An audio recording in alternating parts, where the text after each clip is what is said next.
फिर देश की इज्जत के बारे में भी कुछ सोचते हो? और अगर दुनिया के बित्ते बित्ते भर के देश भी आपको रत्ती भर भी भाव नहीं देते, तो ये उनके चेले चेलियों को सोचना है कि इनको विश्व गुरु कहा जाए या मोहल्ला गुरु या गली गुरु। और आपने तो सुना भी होगा कि अपने इलाके में कोई भी शेखियां बघार लेता है, कुछ भी बोल लेता है, कहीं की बात कर लेता है। लेकिन असली वीर वो होता है, असली महामानव वो होता है, असली विश्व गुरु वो होता है जो संकट के समय देश को दूसरे देशों के सामने अपनी स्थिति को सामने रख के उसे बाहर निकाल सके, उसे किसी लॉजिकल कंक्लूजन तक ले जा सके, एक तार्किक परिणति तक। लेकिन यह समय किसी के अच्छा या बुरा लगने का नहीं है, लगता हो तो लगे। लेकिन वैश्विक राजनीति में नरेंद्र मोदी की जो साख टीवी चैनलों के पालतू पत्रकारों ने बनाई थी, वो कतर में फंसे मादरे हिंद की हिफाजत में जिंदगी दांव पर लगा देने वाले वीर नौसैनिकों की जान पर मंडराते खतरे ने दांव पर लगा दी है। क्योंकि सजाए मौत से बचने के लिए नौसैनिकों के पास केवल 9 दिन बचे हैं। फांसी की सजा के बाद अपील के लिए 15 दिन मिलते हैं, लेकिन इनमें से 6 दिन गुजर गए हैं और जल्दी ही 7 गुजर जाएंगे। और इन 6 दिनों में हर दिन नरेंद्र मोदी के विश्व गुरु की छवि तार तार हुई है। और अफसोस के साथ कहना पड़ता है कि हमको टीवी पर टाएं टाएं करने वाला विश्व गुरु नहीं चाहिए हजूर। हमको तो ऐसा नेता चाहिए जिसे दुनिया के नेता गंभीरता से लेते हों। और माफ कीजिएगा, नरेंद्र मोदी की छवि पूरी दुनिया में एक ऐसे आत्ममुग्ध नेता की है जिसके बारे में महाशक्तियों के नेता समझते हैं कि जरा सी तारीफ पर वो लोटपोट हो जाता है। अंतर्राष्ट्रीय मंचों पर जब दूसरे देशों के नेता अपने अपने देशों के हित में बातचीत की संभावनाएं तलाश रहे होते हैं, तो हमारे विश्व गुरु का पूरा ध्यान इस बात पर रहता है कि कैमरे का फोकस उनकी तरफ ठीक से है या नहीं। अब यह सच हमारे सामने है कि खुद प्रधानमंत्री नरेंद्र मोदी और उनके विदेश मंत्री एस जयशंकर पिछले साल अगस्त में शुरू हुए इस 14 महीने पुराने मुद्दे पर देश को भरोसे में लेने में बुरी तरह नाकाम रहे। और इससे भी बड़ी बात यह कि मोदी स्थिति की गंभीरता का अंदाजा तक नहीं लगा सके। आप इस बात पर हैरान रह जाएंगे कि retired major general Satbir Singh की संस्था इंडियन एक्स सर्विसमैन मूवमेंट ने नौसैनिकों को छुड़ाने के लिए नवंबर 2022 से मार्च 2023 के बीच पीएमओ को 9 चिट्ठियां लिखी। जिस दिन से नौसैनिकों को कतर में हिरासत में लिए जाने की जानकारी बाहर आई, उसी दिन से उन्होंने सरकार से संपर्क करना शुरू कर दिया था। लेकिन पहला जवाब आया 5 अप्रैल को, वो भी खाना पूर्ति की तरह। मेजर जनरल सतबीर सिंह ने आरोप लगाया कि नौसैनिकों की रिहाई के लिए मोदी सरकार ने कतर पर कोई गंभीर दबाव ही नहीं बनाया। वो फर्जी हवा बना रहे थे कि वो सैनिकों को बचाने के लिए एक्शन ले रहे हैं। लेकिन अगर ऐसा होता तो इसका नतीजा हमारे सामने होता। कम से कम इतना तो होता ही कि उन्हें फांसी की सजा नहीं सुनाई जाती, यह सुनवाई कुछ और दिन टाली जा सकती थी। आपको पता ही होगा कि 26 अक्टूबर 2023 को कतर की एक अदालत ने भारत के 8 पूर्व नौसैनिकों को मौत की सजा सुना दी थी। लेकिन भारत सरकार ने यह जानकारी देश से छुपाई, उन्हें जेल में डाले जाने की। सरकार ने तब तक खुद इसकी जानकारी नहीं दी जब तक मीडिया ने इस मुद्दे को नहीं उठा दिया। विदेश मंत्रालय ने भी चुप्पी बनाए रखी। सरकार लगातार इसे न केवल हल्के में लेती रही बल्कि नजरअंदाज करती रही। लेकिन जब 8 नौसैनिकों को फांसी की सजा सुना दी गई, तब जाकर मोदी जी को अंदाजा हुआ कि बहुत बड़ी भूल हो गई है। आनन फानन में 30 अक्टूबर को विदेश मंत्री एस जयशंकर ने 8 पूर्व नौसैनिकों के परिवारों से मुलाकात की, एक साथ बुलाकर।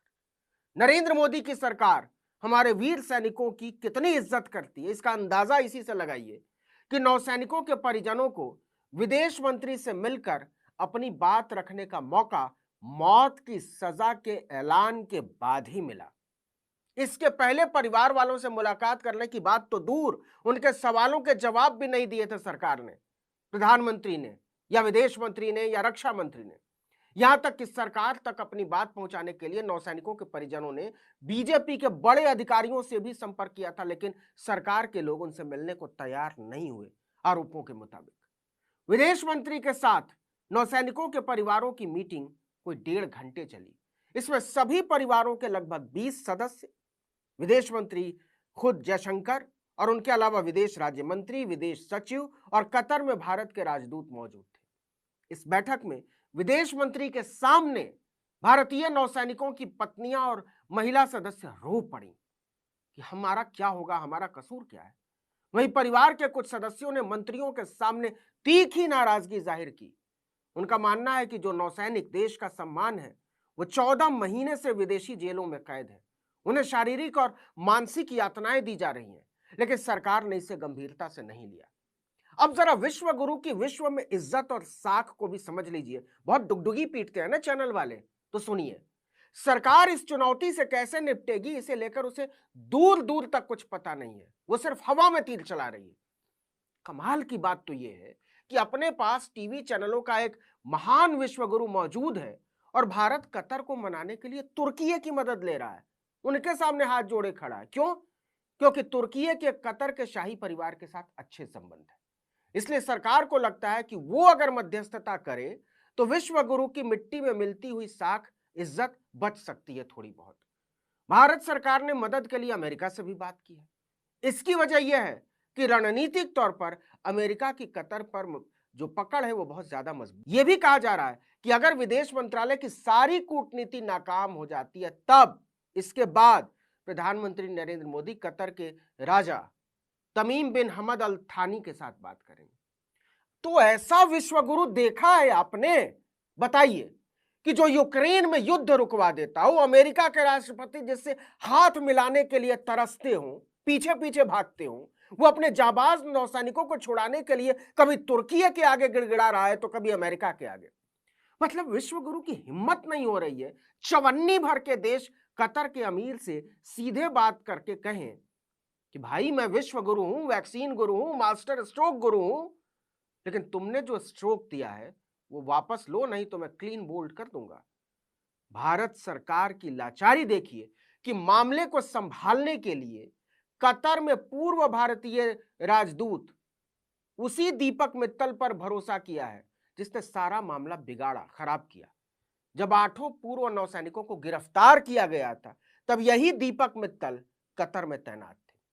आपको बता दें कि कतर के अमीर चाहें तो 2 मिनट में यह मामला सुलझा सकते हैं। 2 मिनट में। बताते हैं कैसे। क्योंकि कुछ लोग कहते हैं कि मोदी ने इस मामले में दिलचस्पी ली होती तो नौसैनिकों को फांसी ही नहीं होती, लेकिन इसके बाद भी सरकार ने गंभीर कोशिश की तो इसको टाला जा सकता है। सुनिएगा कैसे।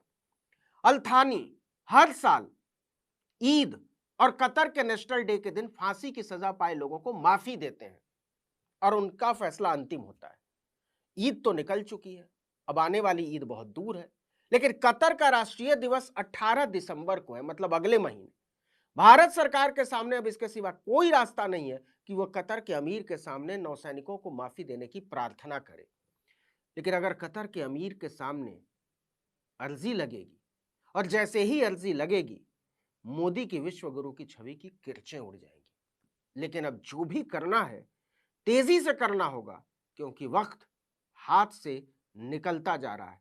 7 दिन लगभग निकल चुके हैं और अब केवल 8 दिन बचे हुए हैं हमारे वीर पूर्व नौसैनिकों को सजाए मौत की सजा की तामील। इस वीडियो में इतना ही, लेकिन अगर आपने आर्टिकल 19 इंडिया को अब तक सब्सक्राइब नहीं